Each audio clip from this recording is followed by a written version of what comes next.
新婚夜，我以为嫁的是那个带着99亿天价彩礼，对我甜言蜜语的顾家二少顾怀远，可掀开红盖头，轮椅上的男人却是一张陌生又冰冷的脸。顾怀远瘫痪6年的大哥顾直彦，5年后，我为了找回他弄丢的一枚戒指，坠海身亡。阎王告诉我，你虽已成婚，但仍是处子之身，不能投胎，给你3日结束姻缘。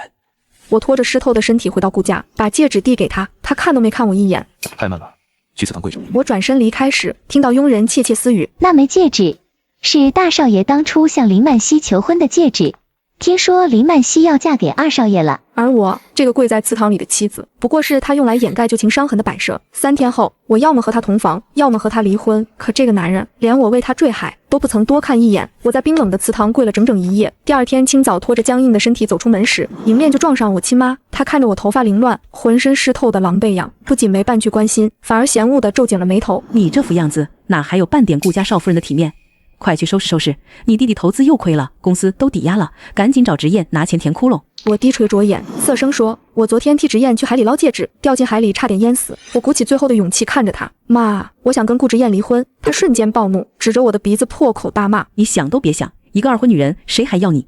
离了顾家，我们许家吃什么？”我的心被狠狠绞紧，惨然一笑：“妈，如果我说我快死了呢？”他根本不信，冷哼一声，丢下一句最残忍的诅咒：“你就算死，也只能死在顾家。别忘了帮你弟弟要钱。”说完，他毫不留情地转身离去。回到房间，我放了整整50度的热水，整个人泡在里面，却感觉不到一丝温度，因为死人的血液早就停止了流动。我只能对着镜子，在自己那张惨白如纸的死人脸上拼命打上厚厚的腮红，好让自己看起来还像个活人。伪装好后，我从抽屉里拿出那份早就拟好的离婚协议书，推开了书房的门。顾直彦正坐在书桌后翻阅文件，连眼皮都没抬一下，语气里满是嘲弄：“怎么又是来替你那废物弟弟要钱的？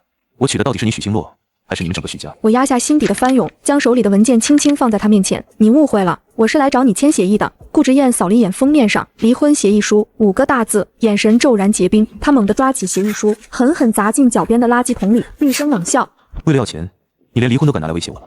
许星洛，当初你为了钱卖身嫁给我这个残废，这辈子你就给我好好受。滚出去！”看着他暴怒的脸，我知道现在谈什么他都听不进去。我轻声说了句：“等你冷静，我们再谈。”便转身拉开书房的门。然而刚跨出门槛，我就一头撞进了一个宽厚温热的胸膛里。我错愕地抬起头，正好对上顾怀远那张桀骜不驯的脸。顾怀远穿着红白相间的赛车服，像是怕沾染上什么脏东西，下意识往后退了一步，生分地喊了声：“大嫂！”他身后，一身明艳红妆的林曼西优雅地走上前来，他浑身带着全球限量款的首饰，上下打量着我，眼神里全是居高临下的悲悯。“徐小姐，好久不见，怎么看着这么憔悴啊？”这5年来，这位顾家二少的新奸宠，大少爷的白月光，从来没叫过我一声顾太太，永远只叫我徐小姐。我懒得看他的伪善，丢下一句没休息好，便快步离开。没走多远，就听见他靠在顾怀远身边，娇滴滴的感叹：“明明是拿着大哥99亿彩礼嫁进来的老婆，她看起来好可怜啊。”我自嘲地扯了扯嘴角，径直走进客厅。婆婆正穿着高定长裙，悠闲地修剪着名贵的玫瑰。一看到我，她脸上的笑意瞬间结冰，眼底的厌恶几乎要溢出来。今天是曼西和怀远商议婚事的午宴，你作为长媳不收拾自己，脸色白得跟鬼一样，演给谁看？结婚5年，肚子连个动静都没有。我们家花99亿把你娶回来，是当摆设的吗？我们家花99亿把你娶回来，是当摆设的吗？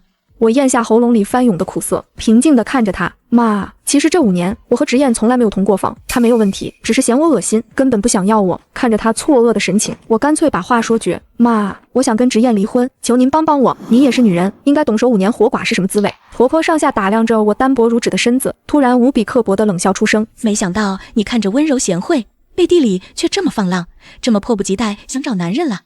好，我答应你，我会让你们离婚。”我没有在意他的羞辱，反而重重松了一口气。只要能离婚，只要熬过这3天，我就能干干净净的去地府投胎了。紧接着的午宴是一场对我公开处刑的修罗场。十指不沾阳春水的婆婆亲手为林曼西切水果，5年来没跟我说过10句话的公公，命人把最好的菜全堆在林曼西面前。顾怀远更是满眼柔情的把包好的虾仁喂到他嘴边，而我名义上的丈夫顾直彦，从头到尾那双清冷的眸子都死死粘在林曼西身上，没有分给我半点余光。我像个局外人一样干巴巴的坐着。原来这才是顾家儿媳真正的待遇。我不过是个花了99亿买回来的护工。漫长难熬的午宴终于结束，我照常推着顾直彦去书房开会。到了桌前，我俯下身，吃力地扶着他从轮椅换到办公椅上。交错间，他的指尖不经意擦过了我的手背。顾直彦猛地顿住，一把反抓住了我的手腕，原本淡漠的眼底闪过一丝震惊，死死盯着我。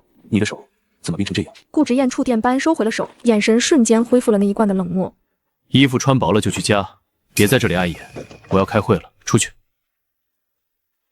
我木然地转身出门，静静地守在书房外。窗外不知何时飘起了初雪，我这具死人的身体明明感觉不到温度，却还是下意识地抱紧了双臂。就在这时，楼下突然传来一阵清脆的娇笑声。我顺着声音望向窗外，正看到顾怀远把林曼希紧紧护在自己的大衣里，两人在雪地里亲密相拥。林曼希娇滴滴地靠在他胸口。怀远，大嫂那么贤惠，我怕以后嫁进来做的不如她好，你们会慢慢不喜欢我。一向桀骜不驯的顾怀远，此刻却满眼宠溺地吻了吻他的发丝。别瞎想，他和你能一样吗？他不过是我们顾家花钱买回来伺候大哥的高级护工，而你是我用爱娶回来的小公主。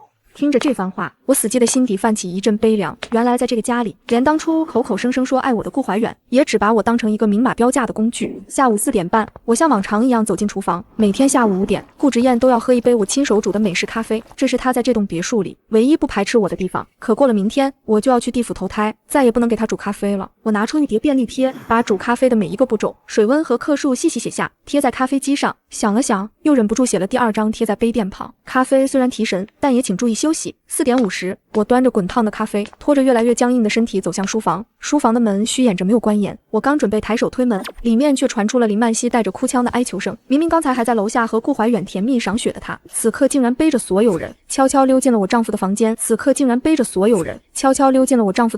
我死死僵在门外。紧接着，林曼希那句极其疯狂的话，清晰地砸进了我的耳朵里。后天就是我和怀远的婚礼了，可我发现我根本不想嫁给他。只要你现在点个头，愿意跟许星洛离婚，我立马悔婚，回到你身边。我屏住呼吸，死死盯着门缝里顾直燕那张向来清冷的脸。她皱紧了眉头，声音带着几分愠怒：林曼希，你把我和怀远当成什么了？我出车祸成残废时，你立刻退婚。是他跟我寸步不离，我不会和他离婚。听到这句话，我僵硬的心脏似乎猛地跳动了一下。可林曼希满眼不甘的死死逼问：你不肯离婚，难道是爱上那个为了钱倒贴的捞女了吗？顾直燕没有一丝犹豫，脱口而出的声音冷得像冰：我从没爱过他。我端着咖啡的手猛地一抖，瓷杯在托盘上碰出清脆的撞击声，门瞬间被拉开。林曼希看到我，脸色苍白的低声警告我闭嘴，便仓皇逃走。我压下喉咙里翻涌的血腥味，端起咖啡走进书房，轻轻放在他手边。什么时候学会听墙角了？滚烫的咖啡连同碎瓷片全部砸在我的手上和身上，瞬间烫出一片通红。死人的身体早就失去了痛觉，我木然地道了句歉，蹲下身去捡碎片。紧接着，一张空白支票轻飘飘地砸在了我的脸上。你那废物弟弟要多少钱，自己填。顾直燕居高临下地看着我，语气里全是厌恶。今天的事儿，我不希望有任何一个字传出去。当你的封口费。原来他刚才是故意说给我听的。我捏着那张满是羞辱的支票，刚想开口，2行暗红的笔血却毫无征兆地滴落在白纸上。我慌乱地用手背去擦，却越擦越脏，只能狼狈地逃回房间。刚清理完血迹，婆婆就推门走了进来。她像扔垃圾一样，将一本印着银字的红色证书扔到我脚下。那是一本刺眼的离婚证。证办好了，你已经不是顾家的人了。既然这么缺男人想离婚，今晚就给我滚出去！敢留在家里晦气，影响明天怀远和曼希的喜事儿，我要你好看！我把离婚证死死攥在手里，平静地说：好，反正过了今晚，我就要彻底下地府了。窗外大雪纷飞，我最后一次扶着顾直燕上床休息，可死了2天的身体已经僵硬的完全不受控制。在他躺下的瞬间，我双腿一僵，整个人直直地砸在了他的身上。他的心跳声近在咫尺，呼吸间带着淡淡的木质香，瞬间将我包围。顾直燕厌恶地皱起眉头，怒斥我连这点事都做不好。我没有急着起身，而是死死盯着他的眼睛，颤声问出了最后那个问题：这5年，你真的一点都没有喜欢过我吗？空气陷入死寂，顾直燕移开视线，无情地吐出2个字：从未。听到这个早已知晓的答案，我彻底笑了。我将冰冷僵硬的手指放在他的胸膛上，直接迎着他错愕的目光，一颗一颗地解开他衬衫的纽扣。我紧紧盯着他的眼睛，轻声说道：既然5年来你从没给过我你的心，那就把你的人给我吧。今晚我想与你做一次真正的夫妻。顾直燕一把死死扣住我不断向下摸索的手腕，她的眼底没有一丝一毫的情欲，声音冷得刺骨：许星洛，我从不睡自己没有感觉的人，我僵在原地，冰冷的手指一点点收紧，脸上仿佛被狠狠扇了一巴掌般火辣辣的。我拖着麻木的身躯艰难站起，替他掖好被角，转身退了出去。房门关上的那一刻，我没看到顾直燕在黑暗中猛地睁开了双眼。我独自来到书房，用僵硬到几乎无法弯曲的手指，在信纸上吃力地写下最后的绝笔。直燕，这5年我对你是真心的，既然你放不下林曼希，现在我们已经离婚了，祝你能和有感觉的人过一辈子。我把这封丑陋的遗书，那张羞辱人的空白支票，还有属于他的那本离婚证，一起塞进了他办公桌左边第2格，那个专门用来存放林曼希照片和情书的抽屉里。借着路灯的微光，我最后看了熟睡的顾直燕一眼，在心底默默说了句再也不见。随后，我只带着自己的那本离婚证，彻底走入了漫天的风雪中。女孩子长大了，是没有家的。我打车来到了我拼尽半条命也要守护的娘家，可当我动着手，熟练地按下大门密码时，冰冷的电子音却无情地提示密码错误，家里的密码换了，根本没人告诉我。我像个雪人一样在门口站了整整1夜，直到天光大亮，一门之隔的玄关处突然传来了我妈和弟弟的争吵声，弟弟的声音里透着气急败坏。妈，许星洛昨天竟然说他想离婚，当初可是顾家给了咱们99个亿，才把他卖给顾直燕那个残废的。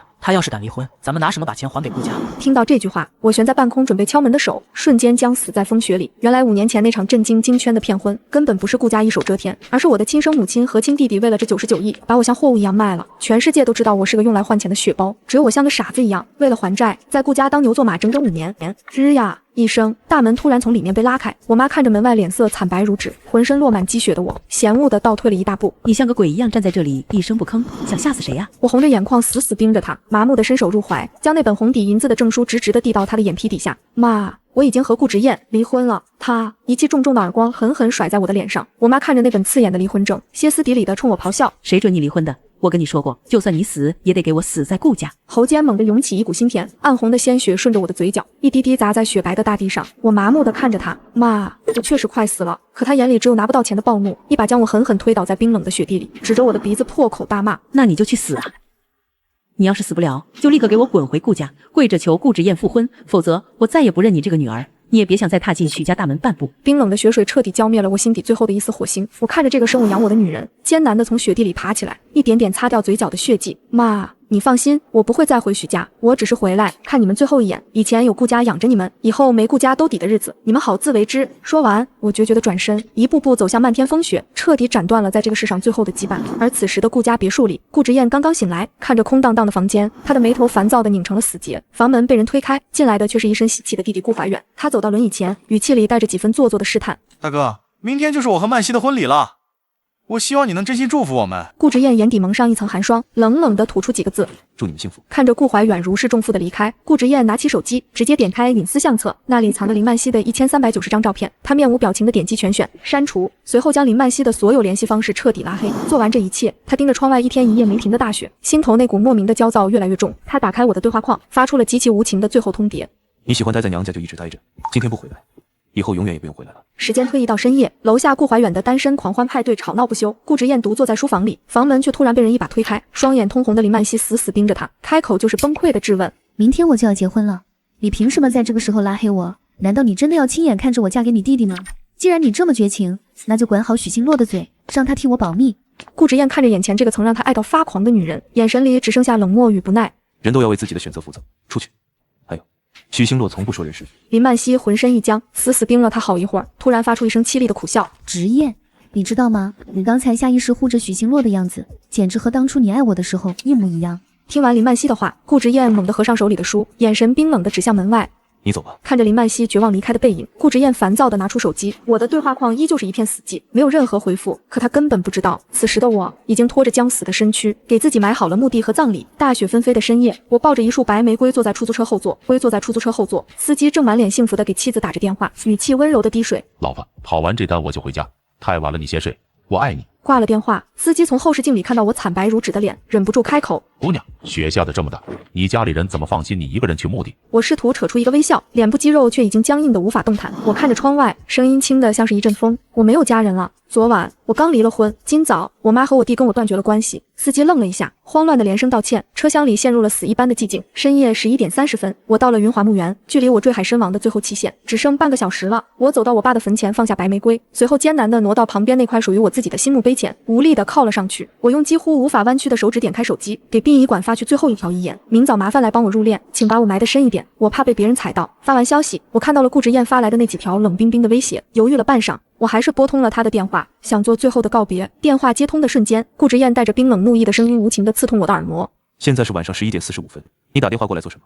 如果你不想做顾太太了，可以立刻滚，只剩最后15分钟了。一大口暗红色的鲜血猛地从我喉咙里涌出，瞬间染红了白色的羊绒大衣。我慌乱地擦拭着嘴角不断溢出的鲜血，握着手机，用尽最后的力气对着电话艰难地张开嘴。顾直燕，你放心，我已经滚到了一个你再也找不到的地方。电话那头只换来顾直燕的一声冷嗤。好，那你就永远跟学姐。从今天开始，我不想再看到你。啪的一声，电话被无情挂断。我苦笑着听着耳边冰冷的忙音，意识逐渐模糊，嘴里含混的呢喃着。可是许家已经不要我了，我给自己选了个好地方，就在我爸旁边，我终于只属于我自己了。涌出的鲜血已经无法擦拭，我的身体一点点僵硬。当手机从彻底失去温度的手中滑落时，屏幕上的时间永远定格在了00。同一时间的顾家，顾直燕从一场我坠入深海的噩梦中猛地惊醒，她大口喘着粗气，看着窗外未亮的天色，心底那股不安开始疯狂蔓延。第二天中午，顾怀远与林曼曦的世纪婚礼隆重举行，顾直燕坐在主桌上，耳边却传来了几个布置香槟塔佣人的窃窃私语。大少奶奶到现在还在娘家躲着哭呢，都跟大少爷结婚5年了，还对二少爷念念不忘，真不要脸。顾直燕眼神骤冷，直接吩咐管家将这几个人当场开除。可这番话却彻底引爆了他心底的焦躁与嫉妒。他拿出手机，咬着牙发出一条最伤人的消息：你跑回娘家，原来还是放不下顾怀远。既然这样，那我们离婚吧，我成全你。直到婚礼进行到尾声，消息依旧石沉大海。顾直燕的脸色阴沉的快要滴出水来，终于忍不住吩咐身边的佣人立刻去找许兴。坐在旁边的顾母却一把按住了他的轮椅，满脸得意与鄙夷。不用找了，我已经替你们办了离婚，他早就滚了。他亲口跟我说不想再守活寡，现在指不定跟哪个野男人鬼混去了。顾直燕瞳孔猛地一震，连呼吸都停滞了一瞬。他一把推开母亲的手，颤抖着拨通了我的电话。电话响了很久才被接起，传来的却是一个完全陌生的男生。顾直燕声音如坠冰窟。许兴洛在哪儿？对面的男人愣了一下。您好，您是许小姐的朋友吗？顾直燕冷笑一声。我是许兴洛的丈夫。电话那头突然死一般的寂静，过了好几秒，才传来那人极其不可思议的声音：丈夫？您既然是她的丈夫，难道不知道许小姐在今天凌晨就已经去世了吗？我们已经按照她的遗愿，刚刚将她火化下葬了。去世、下葬，这4个字像闷雷一样狠狠劈在顾直燕的天灵盖上。她大脑一片空白，红着眼嘶哑地吼出了地址，立刻下令直奔云华墓园。顾母一把拦住轮椅，满脸不悦地呵斥：你弟弟婚礼还没结束，你要去哪？他都跟你离婚了，妈再给你找个更漂亮的。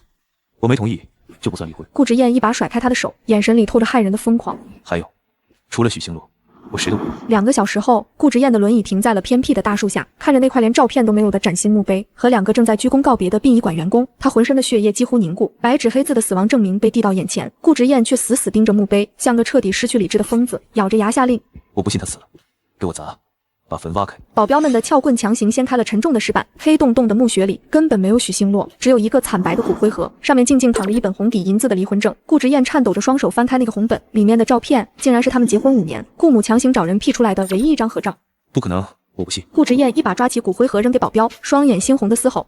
拿去验 DNA。他把自己锁在车厢里死死撑着，可仅仅1个小时后，一通电话彻底击碎了他所有的侥幸。顾总 DNA 结果出来了，骨灰确实是夫人的。手机瞬间从指尖滑落，砸在车厢地板上。顾直燕僵坐在原地，仿佛连灵魂都被抽空了。轿车失魂落魄地驶回顾家大门，刚要进门，徐母突然穿着一身显眼的紫色貂皮大衣窜了出来，扑到车窗边，满脸谄媚的陪笑。直燕啊，你别跟星洛一般计较，他就是被我宠坏了，他不是真想跟你离婚的，你原谅他，让他回来跟你复婚好不好？顾直燕觉得心口像被一只大手狠狠撕裂，她死死盯着眼前这个为了钱把亲生女儿逼上绝路的女人，一字一句，声音像淬了毒的冰。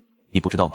许兴洛已经死了，就葬在他爸爸旁边。徐母先是愣了一下，随即夸张地撇了撇嘴，满脸不屑地尖叫起来：顾总，您别跟我开这种玩笑了，那死丫头命硬得很，怎么可能死？他肯定是为了逼您复婚，故意搞出来的诈死把戏。您把他找出来，我非打断他的腿不可。听着这些恶毒的咒骂，顾直燕眼底翻涌起毁灭般的戾气，她冷冷地看向身边的保镖，声音宛如从地狱里爬出的修罗：把他给我打出去！从今天起，全面封杀许家，切断他们所有的资金链，收回他们现在住的别墅，我要让他们一家人跪在大街上要饭。徐母凄厉的求饶声被保镖粗暴地堵在门外。顾直燕独自摇着轮椅，失魂落魄地回到她和许兴洛住了5年的房间。整个房间空荡的可怕，没有她的衣服，没有她的首饰，甚至连她的气息都在一点点消散。她发疯般地拉开每一个抽屉，翻找着她可能留下的任何痕迹。终于在衣柜最底层的角落里，她摸出了一个上锁的旧铁盒，粗暴地砸开铁锁，看清里面东西的瞬间，顾直燕的呼吸彻底停滞了。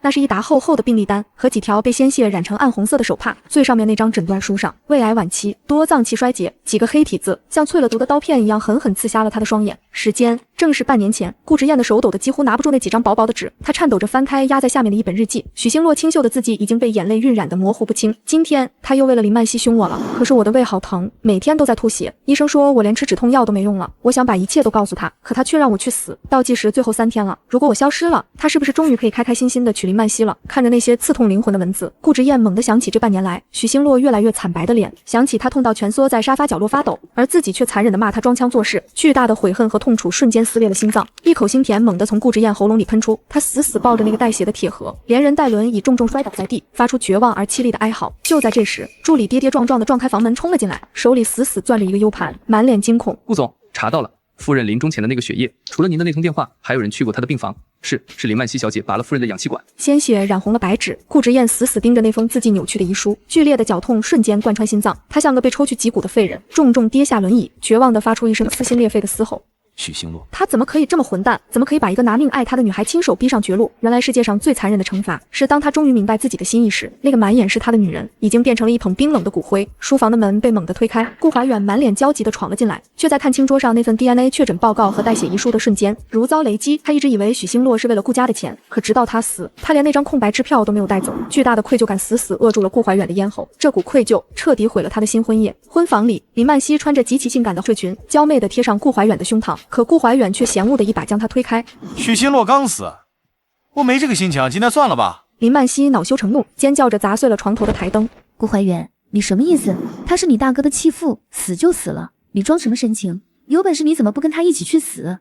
你给我闭嘴！顾怀远眼底满是厌恶，伴随着重重的摔门声。这个冬天，京圈最炸裂的2大豪门八卦彻底传开。顾家2少爷新婚之夜逼走新娘，顾家大少爷刚领完离婚证，前妻就在第2天化成了一捧骨灰。从那以后，顾家再无人敢提许星洛3个字。时光荏苒，5年后，一辆黑色的玛莎拉蒂缓缓停在云华墓园。顾直燕早已摆脱了轮椅，迈着修长的双腿，一步步踩着落叶走向大树下的那座孤坟。可就在她即将靠近时，脚步却猛地定死在了原地。许父的墓碑前，赫然站着一抹纤细的白色身影，他正弯着腰，轻轻放下一束纯白的玫瑰。那个身段，那个侧脸，连同手指微拳的动作，都与5年前那个消失在血液里的女人如出一辙。顾直燕的眼眶瞬间猩红，连呼吸都在剧烈颤抖。她死死盯着那个背影，像个害怕惊碎梦境的疯徒，连声音都透着极度的卑微与嘶哑。许星洛，是你吗？女人缓缓回过头，那是一张和许星洛分毫不差的脸，可看向她的眼神却冷漠的像在看一个神经病。你认错人了，我是许明珠，许星洛只是我的堂姐。我是许明珠，许星洛只是我的堂姐。我今天是来祭拜我大伯父的。顾直燕眼底爆发出近乎疯狂的悸动，她不顾一切的逼近，声音抖得不成样子。不可能，我没听他说过有什么堂妹。你们怎么可能长得一模一样？许明珠不耐烦地打量着他修长的双腿，嘴角勾起一抹嘲讽。原来你就是那个前姐夫顾直燕，不过传闻不是说你的腿废了吗？看来也不过如此。他敷衍地冲墓碑鞠了个躬，转身就往外走。顾直燕死死盯着他的背影，突然拔高音量，厉声暴喝：许星洛！许明珠的脚步猛地一顿，身体几乎是本能地回了头。就是这一个下意识的动作，让顾直燕清冷的脸上瞬间漾起偏执的笑意。他大步跨上前，眼神极具侵略性地锁死他。我没叫你，你怎么回头？星洛，就是你对不对？你根本就没有死。许明珠眼底飞快闪过一丝慌乱，但瞬间被冰冷的伪装掩盖。他猛地甩开顾直燕靠近的手，冷冷回击：前姐夫，你要是不信，大可动用你顾家的势力去查，看看我到底是谁。但在你查清楚之前，别来骚扰我。我只是长得像他，我的眼光可没我姐那么差。甩下这句话，许明珠头也不回的快步离开。顾直燕站在原地，看着他仓皇的背影，眼底的疯狂非但没有熄灭，反而越烧越旺。他转过身，拿起一旁的水壶，动作极尽温柔地浇灌着许星洛墓碑旁那一簇簇盛开的百合花。5年前，许星洛顶着风雪种下这些花，红着眼对他说：“百合寓意康复，只要种得够多，他的双腿或许就能好起来。”那时候的他残忍地嘲讽他无知透顶，讽刺他靠祈愿还要医生干什么。可就在他死后第4年，那个拒绝无数权贵的世界级骨科神医，竟然奇迹般的主动找上门，生生将他从轮椅上拉了起来。星洛，说不定就是你的祈愿让我站起来的。顾直燕修长的手指死死扣着墓碑的边缘，犹如一头盯上猎物的孤狼，一字一句咬牙低语。当晚9点，顾家书房气压低的可怕。顾直燕坐在宽大的真皮座椅里，宛如暗夜里的帝王，死死盯着推门而入的助理，声音低沉而急促：“说，查出来没有？那个许明珠到底是什么体系？”助理陈武的声音在死寂的书房里显得格外突兀。顾总查清楚了，许明珠的确是许家2房的女儿，身世没有作假，但极其诡异的是，她从6岁起就是个植物人，直到5年前，也就是夫人去世的那段日子，她才突然奇迹般的苏醒。5年前，顾直燕的呼吸猛地停滞。虽然5年前他亲手验过许星洛骨灰的 DNA， 确定那具尸体就是他，但植物人苏醒这个时间点实在太过巧合。他挥退助理，拉开那格专属于许星洛的抽屉，死死捏着那张被鲜血染透的遗书和离婚证，在漆黑的书房里像个绝望的困兽，枯坐了整整1夜。疲惫至极间，他陷入了深渊般的梦魇，梦里全是他那极度偏心、令人作呕的家庭。他从马背摔断肋骨，痛到窒息，父亲只冷漠地甩下一句自己扛。可弟弟顾怀远不过是被热粥烫红了手指，父母就心疼地砸了厨房，开除了所有佣人，甚至在他车祸瘫痪、被林曼熙抛弃的最黑暗时刻，他的亲生父母居然站在病床前，冷血地商议着如何剥夺他的继承权，将顾家交给顾怀远。顾直燕猛地从噩梦中惊醒，大口喘着粗气，浑身早已被冷汗湿透。他庆幸自己足够狠力，在所有人毫无察觉时，把顾氏的生杀大权死死攥在了自己手里，否则当年那个一无是处的残废，连让许星洛陪在身边的资格都没有。就在这时，书房的门被敲响，顾母满脸堆笑地推门进来，语气带着不容拒绝的虚伪。直燕，今天家里有贵客，你赶紧收拾一下，出来相亲。你单了5年了，顾家的香火不能断在你这儿。顾直燕眼底瞬间翻涌起极度的厌烦与戾气，声音宛如寒冰。滚出去！我警告过你，不要再插手我的事。被亲儿子当面狠对，顾母脸色一阵青白交加，她死死捏着门把手，突然咬牙抛出了一个致命的诱饵。好，就算你不为顾家着想，可今天来的这个相亲对象是许星洛的堂妹，你难道连她也不想见一面吗？听到许星洛的堂妹这几个字，顾直燕心底那根绷紧的弦瞬间断裂。2个小时后，顾家宴会厅，林曼熙正满脸怨毒地指着顾怀远冷笑：妈，你儿子刚结婚就下我的面子，这么多年身边莺莺燕燕更是没断过，而且每一个都跟过去的大嫂长得像，这么荒唐，换成你能有好脸色吗？你们夫妻的烂摊子，如果再敢扯到星洛半个字，以后都不必再踏进顾家半步。一道极具压迫感的寒刃之声劈开争吵，顾直燕冷着脸步入大厅，林曼熙吓得脸色惨白，顾怀远更是噤若寒蝉。10分钟后，宴会厅的大门被推开，许家2房的许夫人牵着一个女孩缓缓走入，在看清那个女孩的瞬间，顾母、顾怀远、林曼熙3个人如同被雷劈中，笑意瞬间僵在脸上，彻底石化。那是一张和许星洛一模一样，却又透着高不可攀的清冷名媛气质的脸。3个人如同被雷劈中，笑意瞬间僵在脸上，彻底石化。那是一张和许星洛一模一样，却又透着高不可攀的清冷名媛气质的脸。星洛是你吗？你没死！顾怀远像疯了一样，双眼猩红的猛扑上去，一把死死抓住许明珠的手腕。许明珠眉头紧蹙，用力挣脱却甩不开。下一秒，顾直燕眸色一沉，猛地上前一把扯开顾怀远，将许明珠严丝合缝地挡在自己身后，声音透着骇人的寒意：你疯了吗？她和星洛是堂姐妹，长得像很正常，别忘了你自己的身份。被顾直燕的威压震慑，顾怀远不敢再说话，怅然若失地退了回去。碍于这场闹剧，众人尴尬入座，许夫人更是对顾直燕这个前夫全程冷脸，暗讽他不要再打扰死去的星洛。可顾直燕根本不在乎，整场午宴，她的余光犹如实质，一寸一寸贪婪地在许明珠身上流转，看着她优雅的用餐姿势，看着她端起茶杯的弧度。突然，顾直燕的瞳孔猛地一缩，她死死盯住许明珠放在桌面上的右手，那个纤细的小拇指正在不知不觉中保持着一种极具节奏的频率，轻轻敲击着红木桌面。顾直燕的呼吸彻底停滞，因为这个无意识的微小动作，正是许星洛生前思考时最喜欢做的动作。吃完饭，顾母以看藏品为由拉走许夫人，又吩咐林曼熙留下来陪客。林曼熙本就满肚子邪火，狠狠剜了顾怀远和许明珠一眼，扭头便甩门回了房间。偌大的宴会厅瞬间只剩下顾直燕、顾怀远和我。许小姐，你真的不是星洛吗？顾怀远像个魔怔的囚徒，仍不死心的死死盯着我的脸。我端起茶杯轻轻抿了一口，眼神里没有一丝波澜。顾二少，我真的不是我堂姐，是我冒犯了。顾怀远怅然若失的垂下头，顾直燕冷冽的目光宛如刀锋般扫向他。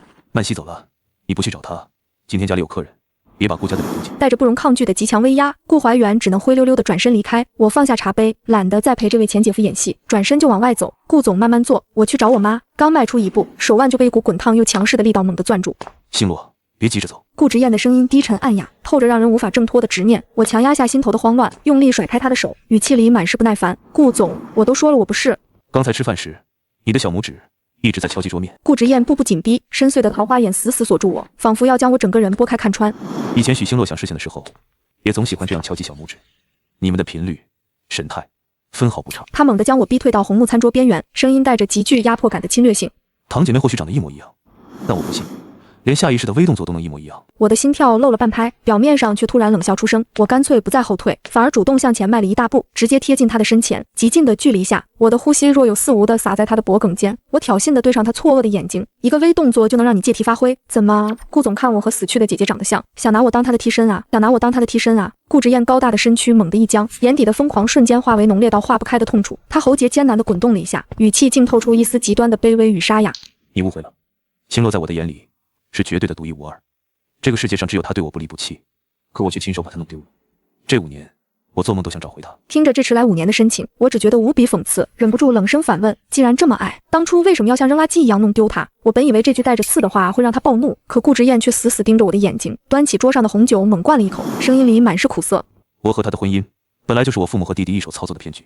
那时候我刚出车祸，我父亲觉得我是个废人，随便找个女人塞给我，就想彻底放弃我不管了。我冷冷看着他卖惨，毫不留情地揭穿。可我听说顾家真正的生杀大权一直被你牢牢捏在手里。顾直燕放下酒杯，眼底闪过一丝骇人的阴鸷。没错，他们从小就偏心怀远。我如果不暗中把顾氏高层全换成我的心腹，我早就什么都不是了。我嗤笑一声，既然你早就大权在握，如果你不同意娶妻，你父母难道还能拿刀逼你吗？空气在这一刻陷入了死一般的寂静。顾直燕定定地看着我，幽暗的眸子里翻涌着让我完全看不懂的汹涌情绪。良久，他极轻极缓地吐出了一句让我灵魂震颤的话：他们不能逼我。可如果当年我不点头去许星洛，顾家不仅会当场追回给他家还债的99亿彩礼，还会把失去利用价值的他像条狗一样直接赶出京阙。听到这个血淋淋的真相，我整个人如遭雷击。你们顾家怎么能这样？我星洛姐是活生生的人，又不是任你们买卖的商品。我死死捏紧手指，险些控制不住自己颤抖的声音。顾直燕的神情却透着深不见底的悲凉。他们对待我这个亲生儿子尚且狠毒如此，更何况是别人家的女儿。空气陷入了令人窒息的死寂。为了掩饰眼底的慌乱，我深吸了一口气，提议去花园走走。穿过长廊时，几个迎面走来的佣人看到我，吓得连手里的托盘都差点打翻，颤抖着喊出那声大少夫人。我还没来得及开口，顾直燕便以冷声打断：这位是大少夫人的堂妹许小姐。到了静谧的花园，我终于忍不住转身盯住她。顾总刚才替我解围，是终于肯接受我不是许星洛了。我依旧认为你就是他。顾直燕定定地望着我，向来清冷的眉眼此刻却盛满了让我不敢直视的柔情与愧疚。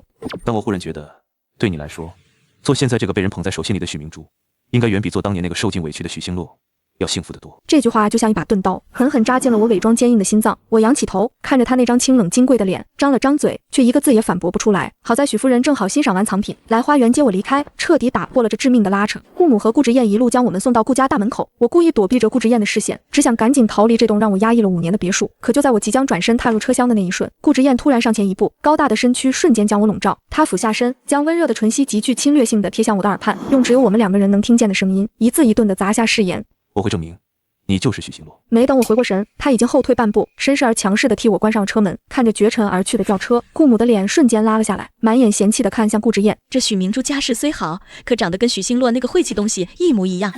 直燕，你放心，妈回头绝对给你找个更漂亮的千金。直燕，你放心，妈回头绝对给你找个更漂亮的千金。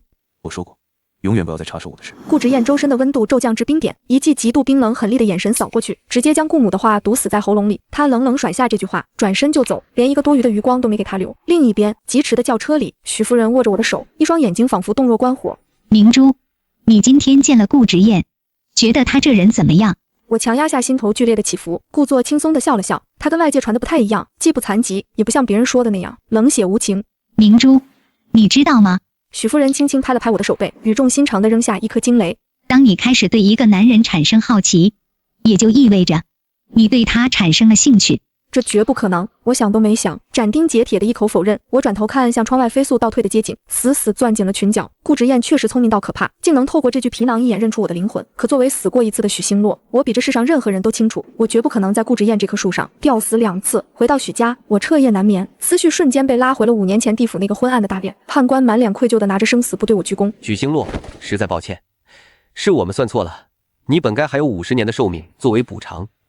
你可以重生到你那个植物人堂妹许明珠的身上，她的灵魂马上就要去投胎了。紧接着，我看到了和我长得一模一样的堂妹。姐姐，你替我活下去吧，我注定无法尽孝，求你帮我承欢爸妈膝下，为他们养老送终，好不好？我根本无法拒绝。等我再睁开眼，已经躺在了许家2房那间奢华的星空顶卧室里，二婶将我死死搂在怀里，哭得浑身发抖。那是活了20多年的我，第一次真真切切地感受到被母亲视若珍宝的温暖。这5年，我抛弃了过去一切苦难，被二叔二婶当成掌上明珠娇养在南城。如果不是因为二叔想落叶归根，将业务转移回荆州，我发誓这辈子都不会再踏入这里半步，更不可能再遇见顾直燕。第2天清晨，佣人的敲门声打破了虚幻的平静。小姐，大房的大伯母来拜访了。夫人让您穿戴好下去见客。大伯母，那不就是我生前那个为了钱把我卖给顾家，甚至逼着我去死的亲生母亲吗？真是恍如隔世。我冷笑一声，挑了一条极具压迫感的紫色吊带长裙，踩着高跟鞋不紧不慢地朝1楼走去。哒哒哒，清脆的高跟鞋声在空旷的客厅回荡。就在我走下最后一级台阶的那一瞬间，坐在沙发上原本笑意盈盈的徐母猛地转过头，当她看清我这张脸的刹那，脸上的笑容彻底碎裂，整个人如遭雷击般死僵在了原地。许星洛，你居然没死！我居高临下的看着满脸沧桑的徐母，踩着高跟鞋不紧不慢地走到她面前，嘴角勾起一抹讥讽的冷笑。大伯母，你认错人了，我是明珠。许夫人也立刻上前将我护在身后，语气不善。大嫂，她们堂姐妹长得是像了些，可你是星洛的亲妈，总不至于连死活都认错吧？如果今天你是来胡言乱语的，我只好送客了。不可能，世界上怎么会有2个一模一样的人？徐母根本听不进去，她像个疯婆子一样指着我的鼻子破口大骂。肯定是你这个贱丫头诈死，看准你二叔家的女儿成了植物人，就跑来二房冒名顶替，骗吃骗喝。说罢，她甚至嚣张的一把狠狠推开许夫人，趾高气扬的叫嚣起来：你个二房的媳妇算什么东西？你还不知道吧？我女婿可是顾氏集团的顾直彦，我当年能把你们二房像条狗一样赶出荆州，今天照样能把你们再赶出去一次。听到这句话，5年前的惨痛记忆瞬间翻涌而出。当年徐母为了独吞家产，将二房扫地出门，我跪在地上苦苦哀求她不要这么绝情，换来的却是她狠狠的一脚和砸破脑袋的茶杯。当时反而是二婶红着眼不顾一切的将我死护在怀里，徐母甚至在一旁冷嘲热讽：她是我生的赔钱货，我就是要她死，你这个外人也管不着。新仇旧恨交织，我眼底彻底冷了下来。我一把将许夫人拉到身后，毫不退让地逼视着徐母。好啊，那你现在就把顾之燕叫来，我倒要看看他今天敢不敢动我们二房一根头发。徐母被我强大的气场震得眼神一虚，色厉内荏地吼了句：你给我等着！便掏出手机跑到门外去搬救兵。看着他的背影，我毫不犹豫地掏出手机，直接拨通了报警电话。警察5分钟就到了。徐母一看警察要抓他，不仅撒泼打滚拒不认错，甚至丧心病狂地端起桌上的滚水，直接泼在了带队女警的脸上。结果毫无悬念，警方当场将他按倒在地。因为强闯民宅加恶性袭警，他直接被戴上手铐押上警车，面临严厉起诉，这是他应得的报应。这场闹剧虽然解恨，可许夫人却被气得心脏绞痛，浑身发抖。我红着眼眶，片刻不敢耽搁，立刻开车带她冲向了市医院。然而，就在许夫人被推进诊室做检查时，空荡荡的走廊尽头突然传来了一阵熟悉而沉稳的脚步声。我下意识地转头望去，心脏瞬间漏跳了一拍。顾直燕穿着一身剪裁极好的深色西装，那双幽深冷冽的桃花眼正死死锁定着我，带着不容抗拒的强势，一步一步朝我的方向逼近。我愣了一瞬，看着顾直燕走近：你怎么来了？顾直燕走到我面前，一向清冷的眸中都是温柔。知道你在这里，我才来的。你派人监视我的行踪？我不悦地问。顾直燕神色复杂地回：以前我对你的行踪一无所知，才导致你去世了也不知情。我不会再犯同样的错误。听到这话，我心底说不出是什么滋味，抬眼看着他。如果我真的不是许星洛呢？顾直燕摇头：你是他。昨天你走后，我找九华山的大师问了2个问题。什么问题？我疑惑地问。第一个问题，人是不是可以借尸还魂？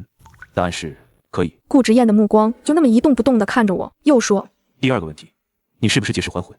答案是。闻言，我心口一紧，而顾直燕的眼眸中是化不开的柔情。你就是许星洛，对不对？我没有说话，这样虚无的事情，只要我不承认，就算大师说是，也仍旧证实不了我的身份。况且，我觉得现在的顾直燕好陌生。顾直燕，在我回答你之前，我想问你一个问题。顾直燕蹙眉：什么问题？你明明喜欢的是林曼曦，为什么变成了很爱许星洛的样子？这是我最疑惑的事情。难道顾直燕的腿好了，连带着眼盲心瞎的毛病也一起治好了吗？顾直燕听到这话，强压下心中隐隐的悸动，开始解释：我以前的确喜欢林曼曦，小时候父母偏爱怀孕，每次在宴会上也只跟大家介绍她。京圈的人很精明，他们知道我的父母不喜欢我，连带着也看不起我，不是把酒泼到我身上，就是一起捉弄我。一次我被推入水中差点死掉，是曼曦叫人来救了我。从那之后，她成了我最好的朋友，时时刻刻都陪着我，我也只对她敞开心扉。从前我的确很爱她，因为她是唯一一个偏爱我的人。说到这里，他眸色一暗。可当我们准备订婚的时候，我却出了车祸。那时我浑身都粉碎性骨折，医生也下了病危通知书。在意识模糊的时候，我不仅听到父母准备放弃我，还听到了林曼曦来向顾家催婚。我几乎是一瞬间清醒，求他不要走，不要离开我，可他却没有回头。后来我9死1生的熬了过去，派人一查才知道，在我出车祸那一天，他就跟怀远发生了关系。他爱的根本不是我，而是我顾家继承人的身份。听到这些，我愣住了。和顾直燕结婚5年，我从不知道她的痛苦过往，只以为她是因为生病而变得喜怒无常。那你什么时候变了心，喜欢上我？我堂姐的。我险些说漏了嘴，连忙改口。顾直燕没有拆穿，只是轻笑。这个问题，我也想了很久。不过现在我知道了。顾直燕看着我，一双墨眸熠熠闪光。是新婚夜，见到你的那一刻开始。疑惑，为什么？顾直燕眼底闪过一丝脆弱。车祸之后，我为了让自己忘记父母和林曼曦背叛的痛苦，让自己沉浸在顾氏的工作之中，整个人都是麻木的。穿着婚纱的你，是我当时世界里唯一的色彩。年少不可得之物种，将让人追寻一生。以前我一直活在痛苦和怨恨里面，是你的出现和陪伴让我感到自己没有被这个世界抛弃，星罗。所以现在我想郑重地告诉你，我喜欢你。听到这些，我说不出自己心里的什么滋味。还喜欢他吗？不像从前那样喜欢了。不喜欢他了吗？听到他的过往，我仍旧会心痛。我和顾之燕像是两个提线木偶，竭尽全力想好好在自己的路上走下去，却不停地被身边人想操纵我们的人伤害，最后拿起尖刀刺向彼此。良久，我才缓缓开口：顾之燕，太晚了。这些话如果你以前说该有多好。顾之燕垂眸，语气里是说不出的遗憾。那时候，我以为你心里喜欢的人是怀远，才心甘情愿留在我身边。听到这话，我哑口无言。原来这么多年，他以为我喜欢顾怀远，而我却以为他喜欢林曼曦。我正要说话，护士忽然出来：许夫人的家属在吗？我连忙站起来：我在。进来一下。护士说，我的心瞬间提了起来，和顾之燕对视一眼，一起走进了医生科室。一进去，我就看到许夫人脸色微白，连忙上前握住母亲的手。医生开门见山地说：许夫人的心脏长在右边，心瓣内包裹了一个很大的肿瘤，疑似恶性肿瘤，现在必须要做手术把肿瘤取出来。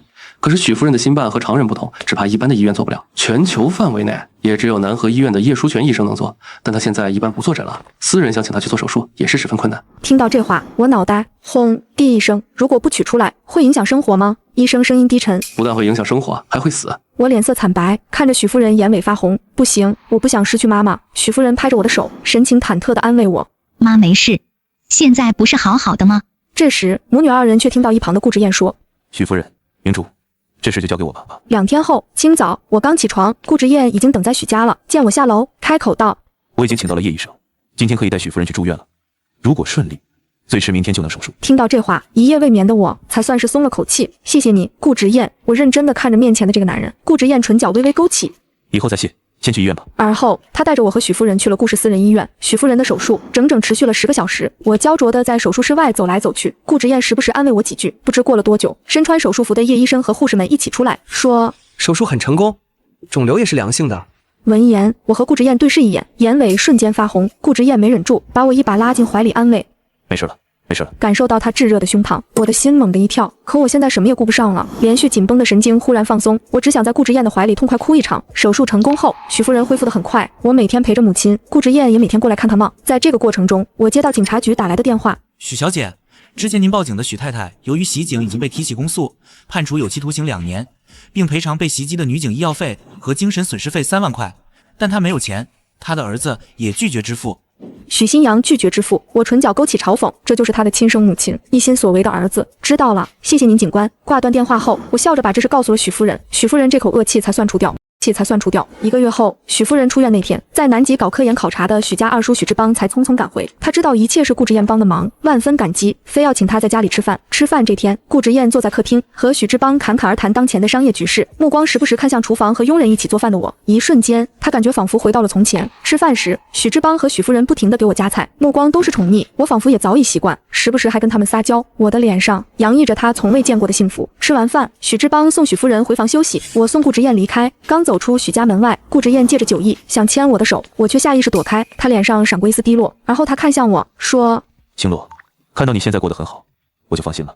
现在我才明白，爱一个人的时候，看到他幸福，自己也会感受到幸福。